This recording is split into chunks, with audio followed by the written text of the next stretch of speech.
You helped me by erasing my mind what few memories I had. Salut tout le monde, c'est Xavier, bienvenue sur Watch Mojo français, et aujourd'hui on va se pencher sur les décisions de casting les plus malencontreuses. Je ne dis pas que ces acteurs sont mauvais, mais leurs performances n'ont pas répondu aux attentes entourant le rôle. Nous n'inclurons pas les cas d'appropriation culturelle comme Mickey Rooney dans Diamant sur canapé. Mr. Golightly, once again, I must protest. If you don't stop with that phonograph, right this minute I'm going to call the police department. Numéro 10, Jai Courtney en Kyle Reese, Terminator Genesis. What makes you any different? You know why. C'est difficile pour les acteurs d'entrer dans un rôle qui a déjà bien été interprété dans le passé. Dans ce film de 2015, rempli de stars, Jai Courtney tombe à plat. Les fans se souviennent du Reese interprété par Michael Biehn en 1984 comme étant courageux, intense et intéressant à regarder, surtout dans le film original. Lorsqu'il revient dans Terminator Genesis, l'interprétation de Courtney est poussive, l'alchimie avec Sarah Connor n'est pas au rendez-vous, et on ne peut pas croire qu'il s'agit du même personnage. Look, I've seen a world where the bombs never fell. Right, the same house, same parents.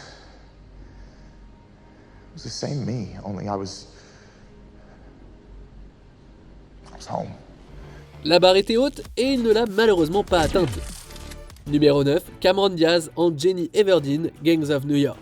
Maybe we could pal in together. Oh, I think you're a bit rough for this sort of game. Besides, I work alone. Cameron Diaz a un talent indéniable, mais lorsqu'elle joue dans une mer de talents comme Gangs of New York, c'est difficile de faire bonne impression.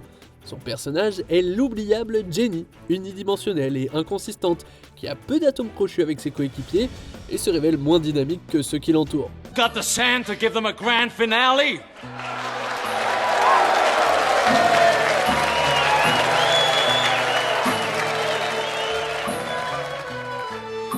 Maybe when you're aiming a little straighter. Elle doit jouer aux côtés de Leonardo DiCaprio et Daniel Day-Lewis, qui offrent des performances absolument exceptionnelles. Diaz est excellente dans des comédies romantiques dans lesquelles on la voit habituellement, mais travailler avec Martin Scorsese n'est peut-être pas fait pour elle. This is my stuff. May I walk with you a little then? That, sir, would be too bold. Numéro 8, Julia Roberts dans le rôle de Mary Reilly, Mary Reilly. I thought if you would like to examine these scars. Nous sommes en 1996. Julia Roberts s'est imposée comme une actrice crédible qui vole la vedette à l'écran. Elle a déjà joué dans Potin de femme et Pretty Woman. Il est donc choquant de la voir dans le rôle principal de ce film d'horreur gothique. Can't we find enough work for you? I could do it on my afternoons off. Elle est au mieux peu convaincante et au pire complètement fausse. Son accent irlandais laisse à désirer et elle n'est pas capable de transmettre la noirceur ou la complexité morale nécessaire pour ce rôle. Pour être honnête, ce n'est pas juste elle, hein. Le film entier a été un flop à la fois critique et au box-office. With no consequences and no regrets, then what? I don't believe there is such a thing as actions without consequences.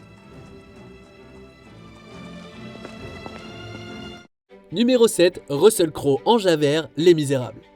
Please know me as Javert.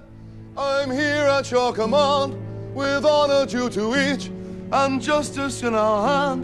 Ce n'est pas la première fois que Russell Crowe joue les méchants et il est généralement convaincant. Mais son rôle dans ce film musical est un choix étrange. Il y a plusieurs problèmes qui font qu'il n'est pas du tout à sa place.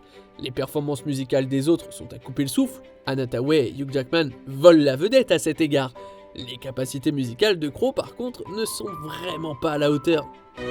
Safe behind bars, I will never rest. Till then,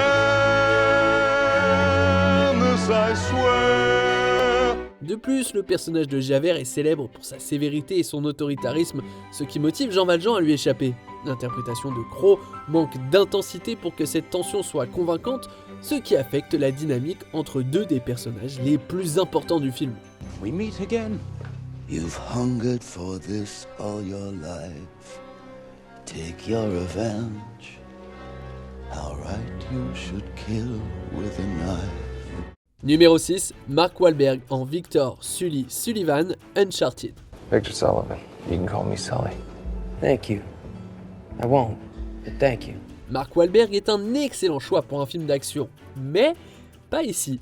L'adaptation par Ruben Fleischer du célèbre jeu vidéo a enthousiasmé les joueurs du monde entier, mais le casting a laissé tout le monde perplexe et déçu. Dans les jeux vidéo, Sully est beaucoup plus âgé que Mark Wahlberg et il est présenté comme un mentor pour le jeune Nathan Drake. What, you just gonna follow her down there like a puppy dog? Well, you want me to come with you, hold your hand? Well, you know what? It's fine. Give me a cross. I'm not giving you my cross. Why would I do that? Because I'm probably gonna need it up there. You have your girlfriend's cross, don't you? You don't need them both. L'interprétation de Wahlberg est plus celle d'un grand frère en qui Drake n'est pas sûr de pouvoir avoir confiance et n'est pas aussi attachant que le personnage du jeu vidéo. Avec une suite à l'horizon, on verra si Wahlberg s'améliore pour incarner les caractéristiques qu'on attend tous de la part de Sully. What is that thing on your face? Puberty's right around the corner, kid. You can grow your own. Numéro 5, Jesse Eisenberg en Lex Luthor, Batman contre Superman, l'aube de la justice. Well then, we don't have to depend upon the kindness of monsters. Jesse Eisenberg est surtout connu pour des rôles comme Mark Zuckerberg dans Social Network et J. Daniel Atlas dans la franchise Insaisissable. Dans ses rôles, il est plutôt doux et plein d'esprit, et le voir jouer un super vilain, c'est pour le moins déconcertant. The night is here. Le personnage de Lex Luthor est plus modéré, assoiffé de pouvoir et charmant. Eisenberg, dans le rôle de Luthor, aurait pu apporter une touche de fraîcheur à un personnage bien connu, mais non, il est tout simplement déconcertant. Il n'est pas assez menaçant ou dérangeant pour laisser une impression durable. Dans l'ensemble, ce casting a été un échec et un revers. This is how it all caves in. Civilization on the wane, manners out the window. Numéro 4, Mila Kunis en Theodora, alias la méchante sorcière de l'Ouest, le monde fantastique d'Oz. I knew it! Oh, the king's prophecy was true. He said that a great wizard bearing the name of our land will descend from the heavens and save us all. And here you are. Mila Kunis est connue pour ses rôles comiques, ayant débuté dans That 70's Show avant d'apparaître dans des films comme Ted et la franchise Bad Moms. Elle est parfaite pour les rôles légers, amusants ou romantiques. La voir dans un rôle de méchante, c'est donc un peu surprenant. Elle ne correspond pas au look de l'infâme sorcière et son comportement est loin d'être terrifiant. De plus, son maquillage et ses prothèses ne fonctionnent pas du tout.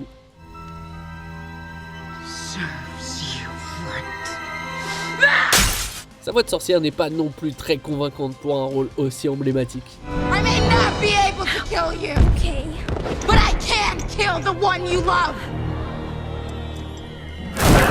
Numéro 3, Dane DeHaan en Valérian et Cara Delevingne en Laureline, Valérian et la cité des 1000 planètes. What can I do to make it up to you? Beginning descent in 3 minutes. Nothing that you can get done in 3 minutes.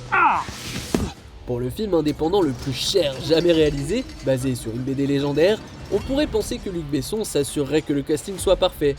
Mais non, aucun des deux personnages principaux n'est bien choisi. Les deux acteurs n'atteignent pas la profondeur émotionnelle nécessaire pour Valérian et Laureline. Laureline, can we just keep going, please? Sure. Ladies first. Hilarious.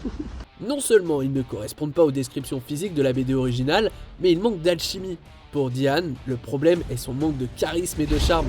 Pour Delevingne, c'est son manque d'expérience. Bref, un casting trop hollywoodien de la part de Besson, qui a peut-être travaillé trop longtemps en dehors de l'Hexagone. I thought I could be that someone else for you. But clearly You can't. You are. Numéro 2, Topher Grace en Eddie Brock Jr. alias Venom, Spider-Man 3. I love the new outfit. This is exactly what I need to scoop Parker. Give me some of that web action. Tiens, un autre personnage principal de That 70's Show qui joue un méchant. Le troisième film de la trilogie Spider-Man de Sam Raimi offre une collection d'acteurs talentueux et bien choisis. Topher Grace se démarque, mais pas dans le bon sens du terme. You gotta take it off. Oh, you'd like that, wouldn't you? Physiquement, je suis désolé, il n'est pas taillé pour le rôle, et son jeu n'est pas aussi nerveux qu'on le souhaiterait. Il joue habituellement des personnages faciles à vivre et drôles.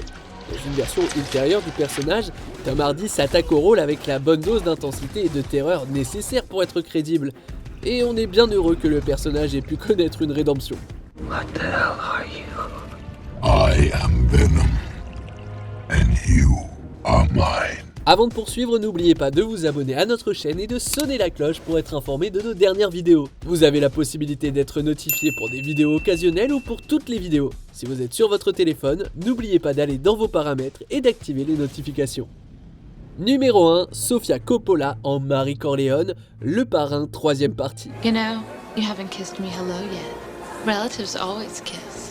Oh, now we're related. Après que Julia Roberts et Winona Ryder se soient désistés, Francis Ford Coppola a demandé à sa fille Sofia d'incarner Marie Corleone. Avant même l'époque des mèmes de bébé Nepo, ce choix de casting a été tristement considéré comme une erreur. Dad, I want this to bring me closer to you.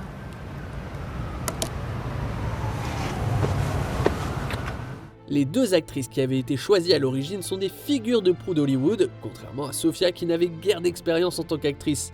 Et dans un film de cette ampleur, ça s'est vu, hein. Sa présence a définitivement nuit à la qualité du film. Je pense que, comme son père, elle est bien meilleure derrière la caméra que devant. Dad?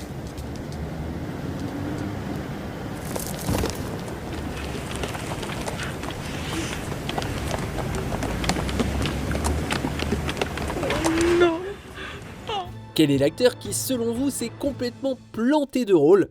Do not say this oath thoughtlessly. Desire becomes surrender, surrender becomes power. Que pensez-vous de notre sélection? Dites-le moi dans les commentaires et checkez ces autres super vidéos de Watch Mojo français.